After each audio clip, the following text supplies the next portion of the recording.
Howdy, folks. Widget Walls from needcoffee.com here. Back again for another Wayhomer review. Here's how it works for the uninitiated. I've just seen a film.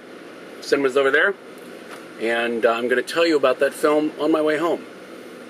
And today we're here to talk about The Three Musketeers. Okay, so, synopsis first. Three Musketeers. Here's the thing about, first of all, prelude to the synopsis. The thing about The Three Musketeers is that really the only thing that you have to have in The Three Musketeers are the Three Musketeers. Because the audience coming to it have probably never read the book, and they've seen so many different versions of the story that they don't know what the hell's in it, right? So, they may not even, you don't even have to have D'Artagnan. It's good to have D'Artagnan, but you don't even have to have D'Artagnan, because people, all they know is Three Musketeers, and they remember one for all for one, and the three swords coming together and stuff. So, you could pretty much pick anything from the novel or any of the other Three Musketeers stories or anything, and people will just go, oh yeah, that's the one. So the synopsis here is, France, the Musketeers have basically been disbanded. Cardinal Richelieu's running the show, with Louis on the throne, very young, very inexperienced, and basically plots are afoot between Buckingham and England and Richelieu and France and everyone in between as to who's going to have power and actually run France. That'll do. So, okay, so here's the thing. Paul W.S. Anderson. Yeah, Paul W.S. Anderson. I've not seen a lot of his work because I saw Resident Evil years ago.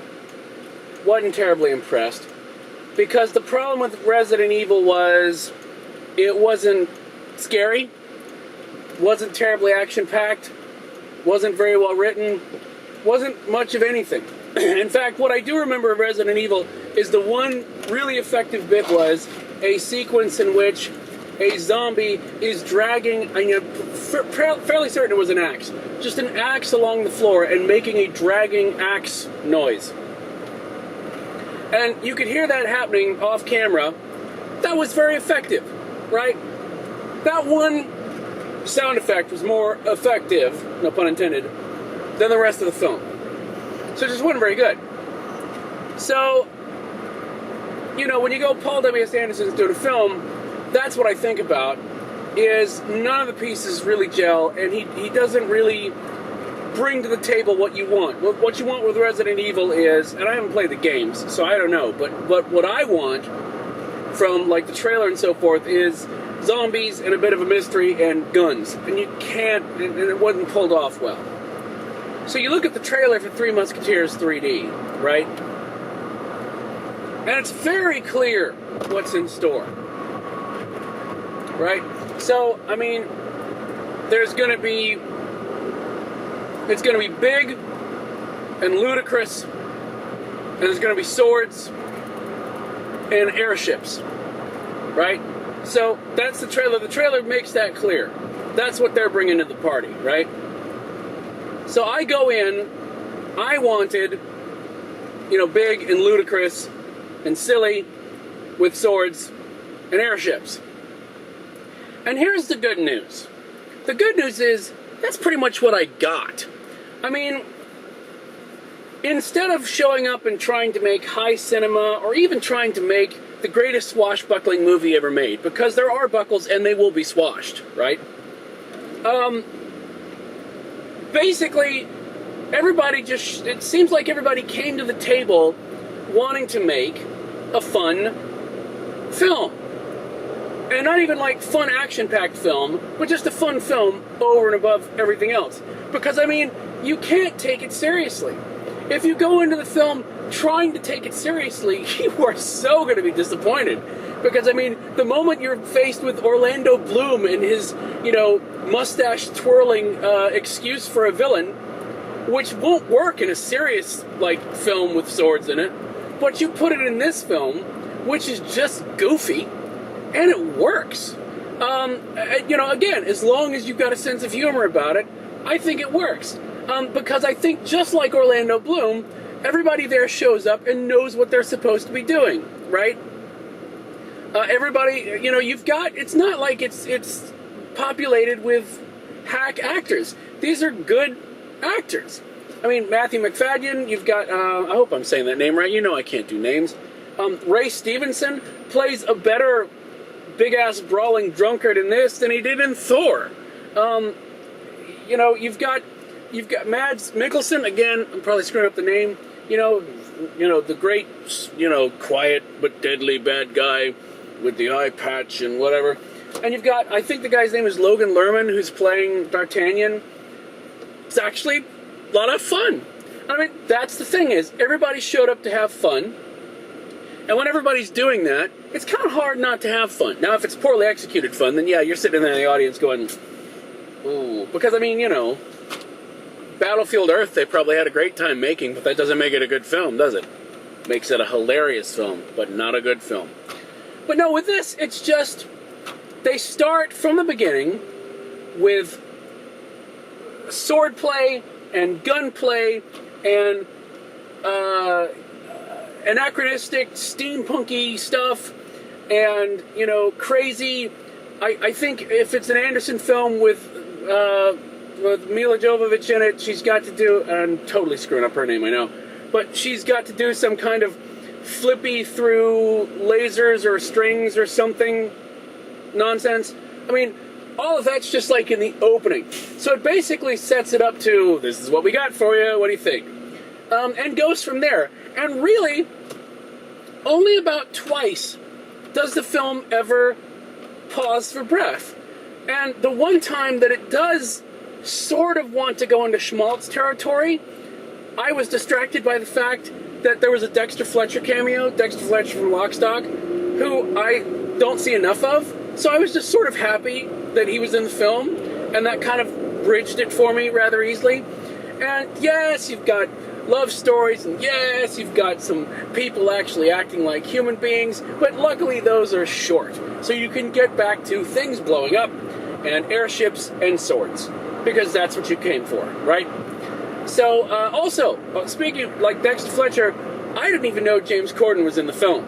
So that was kind of a pleasant surprise, because I like James Corden. How can you not? Those of you going, who the hell's James Corden?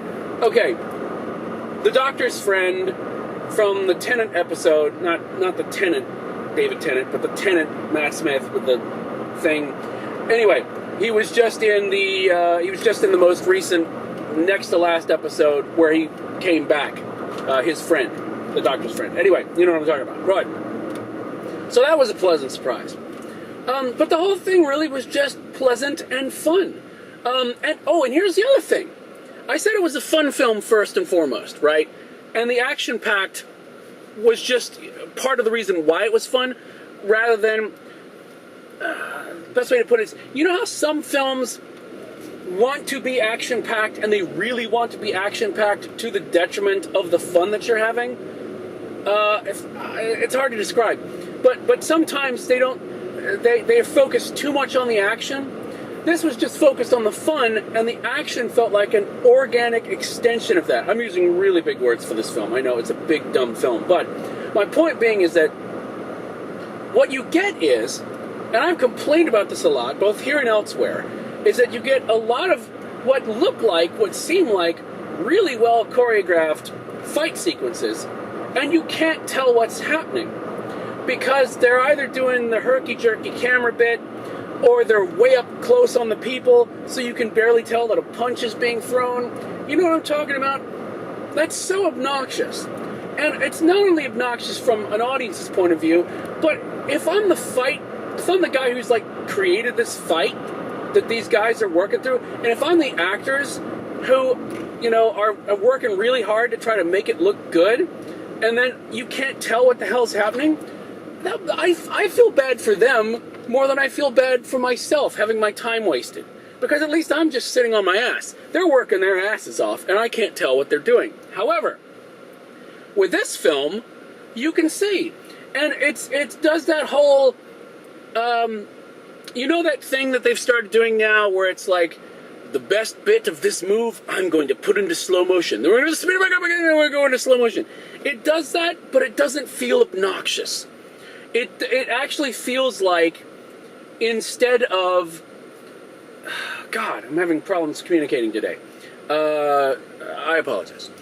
No, but it feels like, it's more like, they want to make sure you see the cool bit. Hey, we're really proud of this next bit, as opposed to just, we're going to draw this out. You know what I mean? It's like the difference between, I've got it. You know in comics where, and this happened in some Bendis books at times, where there's a difference between, I'm going to copy the same panel multiple times and just change the word balloons.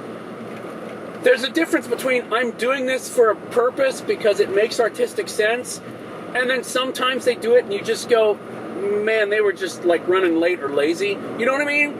It doesn't have that lazy feel to it. It actually feels stylized and purposeful. And as a result, I really enjoyed the action bits. And yes, they're ludicrous. And yes, the plot makes very little sense. But damn it, the trailer didn't promise me a plot, so I'm fine with that. So, I mean, and here's the other thing too. Again, it is Three Musketeers in 3D. I was happy with the 3D on this one. I mean, was it astounding? Was it Avatar level special? No, but at least it keeps me from having to say that Transformers 3 had the best 3D of the year. Thank you, Jesus, right? Because who wants to give Transformers 3 much of anything in the way of credit besides the most awesome cameo of the year? That I can get behind. But no, the 3D in this was good. Wasn't perfect, but I was happy with it. Would you miss anything if you went to see it in 2D? If you want to go save a few bucks, oh, fine, sure, you know? But otherwise, yeah, I was fine with it. So here would be my recommendation. I'm going to say 3 cups out of 5. It wasn't startlingly brilliant. I don't think it was meant to be. It was just meant to be fun. And it executed that, and it did it well. So I can't smack it.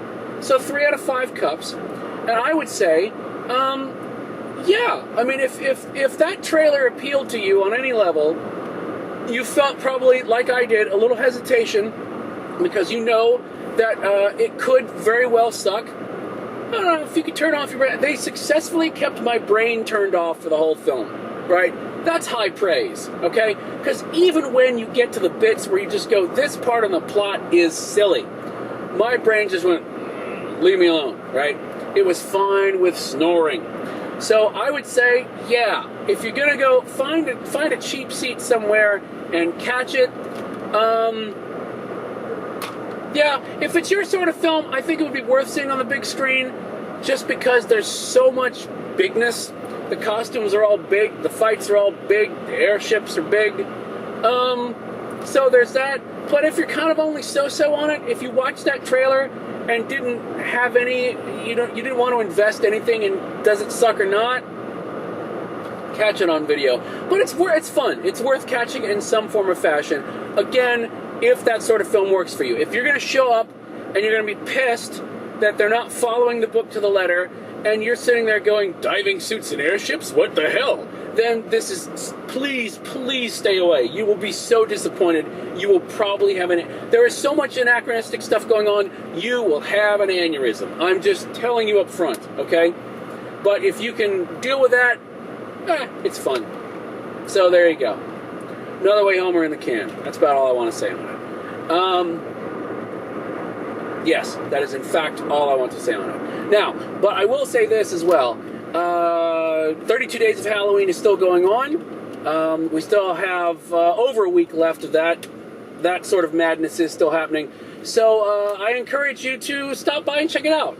I'll throw up the URL on the screen right about now, say.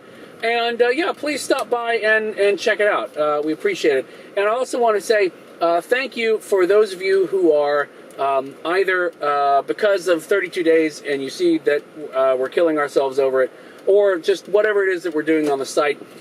When you do support us financially through needcoffee.com/support or needcoffee.com/sponsorship, that really does help. And thank you to all of you guys who are doing that. It's really appreciated. And for those of you who, when you do like things on the site, when you share them through social media with your friends so they can show up and see it too, that is extraordinarily helpful. It really is. So thank you to everybody. I know you're out there. I know you're doing it. I can see you doing it. I see the donations coming in, and I really appreciate it. It makes it worthwhile, because this is what I do. This is my job. And it's through the support of viewers like you that I maintain having a job. So there you go. So anyway, thanks again, and we will see you very soon. Bye.